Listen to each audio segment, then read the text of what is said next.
Migori. Kawuok Juma Migori to wadhi nyaka Kakamega kuma bende piny owacho jiwo chenro mar tiego jokuny mula kaka yor iko gine masiche mathoro betie kaka senyruok mar lowo e kind mamoko. Apizaz monywako e chenro no timo limbe kendo puonjo moko kuom jokuny mula masigalagala kama nyocha lowo iko monego ji 4. Ray Polo nigi ler. Ndalo 10 osekalo nyaka ne buru mula masigalagala sienyore. Jodak poko chango kaluwore ni ji 4 nowito ngimagi e masirano. Jokuny mula pod paro kaka midhiero makamano jachakore. Mkasa kama ukitokea mara mingi, lile shimo huwa linaleta kitu kama upepo. Likija kufunika linaleta kitu kama upepo mkali kabisa. So wakati mwingine linaleta upepo linatulia alafu litaanguka baadaye. Lakini kuna wakati mwingine kama lilileta sekunde iliyofuata limeanza kuboromoka. John Shinali kwanoreka kajahawi bang' tonye masira mane onego jokuny mula wetene kendo weyo moko kod hinyruok. Olero ni chunye pod tek ne doke burmula nyaka chieng' oyud tiegruok makare madipoko miyo fwenyo ranyisi mag sienyruok chon.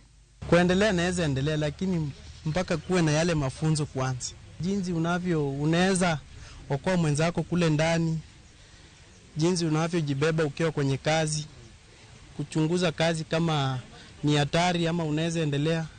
Apisas mag piny owacho kod jokanyo moko magitudorego nyocho pegweng' masigalagala kod puonj ne jokuny mula. We strongly advise that let the trainings be trainings made on the site where the miners access the trainings. Miners are the ones to execute whatever they've learned from the trainings. Etielo mokwongo mar menyo chal mar buche mula e alwora no, jokanyo no miyo jokuny mula gik manyalo resogi kuom hinyruok e kinde magitiyo e bwo lowo. Wametuletea vifaa kwa lugha ya Kimombo PPEs za kujikinga za kutumia kwenye mercury ndio isiingie kwa blood capillaries.